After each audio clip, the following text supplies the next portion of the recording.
दोस्तों नमस्कार। मैं अनूप मिश्रा, इन्वेस्टमेंट कंसल्टेंट। पिछले 25 वर्षों से सभी लोगों के पैसों को निवेश करवाने का कार्य करता हूं। मैं पोस्ट ऑफिस में, एलआईसी में, म्यूचुअल फंड्स में, इन स्कीमों में पैसा निवेश करवाता हूं।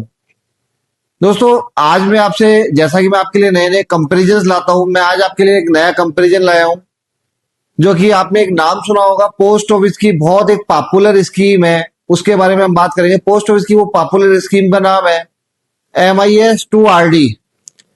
आज हम देखते हैं कि पिछले 25 से 30 वर्षों से लोग बाग क्या करते हैं, जो भी रिटायरमेंट का पैसा होता है उस पैसे को वो MIS यानी मंथली इनकम स्कीम में, मंथली इनकम स्कीम क्या होती है कि जो भी आपको एक फिक्स अमाउंट पोस्ट ऑफिस में डालना होता है, उसके बाद में उसका हर मंथली इंटरेस्ट जनरेट होता है जो कि 7.4% है। और वो क्लाइंट के पास में है कि वो दोनों चीजें कर सकता है, या तो उस इंटरेस्ट को अपने पास में लेके यूज कर सकता है या खर्च कर सकता है, या जनरली लोग बाग क्या करते हैं, यूज नहीं करके उस वाले इंटरेस्ट की पोस्ट ऑफिस में ही रेकरिंग डिपॉजिट करते हैं जिसमें 6.7% इंटरेस्ट है।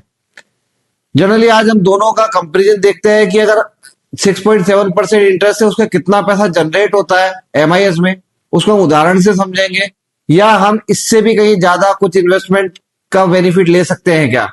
दोस्तों आज हम एक छोटा सा उदाहरण से बात करेंगे। अगर कोई भी व्यक्ति 10 लाख रुपए, मात्र 10 लाख रुपए पोस्ट ऑफिस की MIS मंथली इनकम स्कीम, मासिक आय योजना में इन्वेस्टमेंट करता है, तो 10 लाख रुपए पे उसको 7.4% के हिसाब से 6166, जनरली 6,166 रुपए पर मंथ उसको मिलने चालू हो जाते हैं। अब जनरली लोग बाग उसका क्या करता है कि 6,166 रुपए मिल रहे हैं, कुछ उसमें अमाउंट मिला के लगभग 6,200 रुपए की RD करते हैं। अब हम ये देखते हैं कि उसको RD करने में क्या बेनिफिट होता है। जनरली अब यहाँ तो उसको MIS पे तो 7.4% उसको इंटरेस्ट जनरेट हो गया। अब वो देखते हैं इंटरेस्ट के ऊपर भी इंटरेस्ट जनरेट करते हैं वो, तो उससे क्या होता है कि जनरली आज 7.4 वो हो गया 6%। अगर आप देखेंगे 6.7% इंटरेस्ट के ऊपर इंटरेस्ट हो गया, तो जनरली उसका रेट ऑफ इंटरेस्ट बढ़ जाता है। ठीक है, आज हम इसका कंपेरिजन भी करेंगे। अब मैं आपको बताता हूँ कैसे उसका पैसा बनता है और कितना बनता है। 6,200 रुपए जैसा भी हमने ब्याज निकाला था कि 6,166 रुपए ब्याज बनेगा। अगर क्लाइंट 6,200 रुपए की अगर 5 साल के लिए अगर पोस्ट ऑफिस में RD करता है, तो टोटल जो उसका पैसा जो जमा होगा वो लगभग 5 साल में 3,72,000 रुपए जमा होता है। और उसके एवज में जो उसको पैसा मिलेगा 5 साल के बाद में, वो 4,42,000 रुपए मिलता है।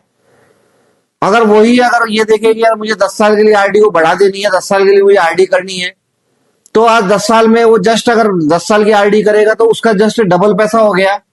वो 7,44,000 रुपए खुद का जमा करेगा, उसके एवज में जो 10 साल वाली जो RD है उसमें कंपाउंडिंग का भी बेनिफिट मिल जाता है, क्योंकि कंटिन्यू पैसा जमा हो रहा है उसमें। 10 साल में उसका जो ब्याज बनेगा वो 10 लाख, RD की जो मेच्योरिटी आएगी वो 10,60,000 रुपए आएगी।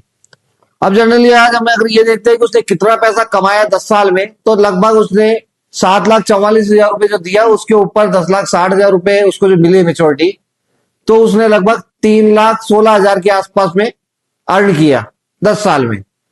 अब हम ये मानते हैं कि ठीक है, उसका वो पैसा भी गारंटेड था, ये पैसा भी गारंटेड है, लेकिन दोनों का रेट ऑफ इंटरेस्ट अगर आप देखेंगे कैलकुलेट करके, तो लगभग दोनों का मिला के लगभग 8.5% क्रॉस करता है। अब हम इससे भी ज्यादा अगर रिटर्न्स की बात करें, तो मैं ये कहता हूं कि आज आपका वो वाला पैसा तो सेफ साइड है, क्योंकि जनरली लोग कहते हैं मेरा पैसा भी सेफ रहना चाहिए, तो 10 लाख रुपए तो आपका सेफ है। अब आप जनरली उससे ज्यादा अगर बेनिफिट लेना चाहते हैं, तो आपको क्या करना चाहिए, 6,200 रुपए जो कि आप RD में कन्वर्ट कर रहे थे 5 साल के लिए या 10 साल के लिए, उसको RD में कन्वर्ट नहीं करके मैं आपसे बात करूंगा, उसको आपको SIP, सिस्टमेटिक इन्वेस्टमेंट प्लान में इन्वेस्टमेंट करना चाहिए। जो कि हम लोग ये मानते हैं, वैसे तो उसके रिटर्न बहुत ज्यादा बनते हैं, लेकिन सेबी की गाइडलाइन के हिसाब से भी अगर हम देखते हैं तो लगभग सेबी भी कहता है कि आप 12 12.5% तक की गारंटी के हिसाब से आप बात कर सकते हो। तो आज हम बात करेंगे 12% की कैलकुलेशन के हिसाब से, मात्र 12% से। अगर 12% भी अगर अपने जो SIP रिटर्न देती है, तो आपका वहां जो पैसा जो जमा हुआ था वो वहां 3,72,000 रुपए एचडी सेम यहाँ जमा होगा, लेकिन वहां जो आपको 4,42,000 रुपए मिला था, वहां अमाउंट 5 साल में 5 लाख रुपए मिलेगा SIP में। इसका मतलब क्या हो गया, लगभग आपको 50,000 रुपए के आसपास में यहाँ ज्यादा मिल गया 5 साल में। लेकिन जैसा मैंने पहले भी कहा था कि आपको कंपाउंडिंग का जो बेनिफिट मिलता है वो लंबे समय मिलता है, उसी आरडी को हम लोग, जैसे हमने आरडी 10 साल के लिए कन्वर्ट करी, उसी तरह से हम लोग एसआईपी भी, अगर हम मानते हैं कि 10 साल की कैलकुलेशन लेके चलते हैं, 10 साल के बाद में अगर हम देखते हैं, तो 10 साल के बाद में वहां भी उसका 7,44,000 रुपये जमा हुआ था, यहाँ भी एसआईपी में उसका 7,44,000 रुपये होगा जमा।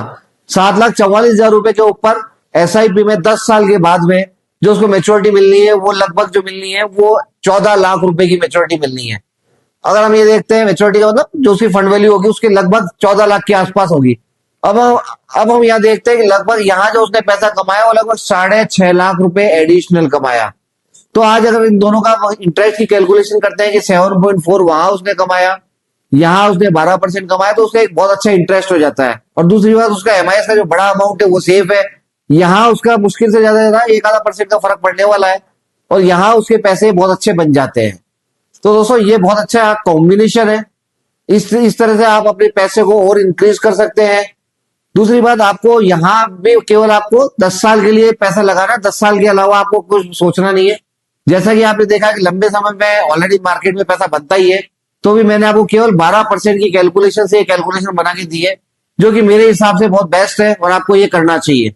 इस तरह के आइडियाज के लिए आप मुझे सब्सक्राइब कीजिए, मुझे आप बताइए कि कॉल वगैरह भी करेंगे तो मैं आपको कमेंट्स में भी आपको इसकी पूरी डिटेल्स बना के भेज दूंगा, ताकि आप ज्यादा से ज्यादा बेनिफिट आपको मिल सके। ठीक है दोस्तों, नमस्कार दोस्तों।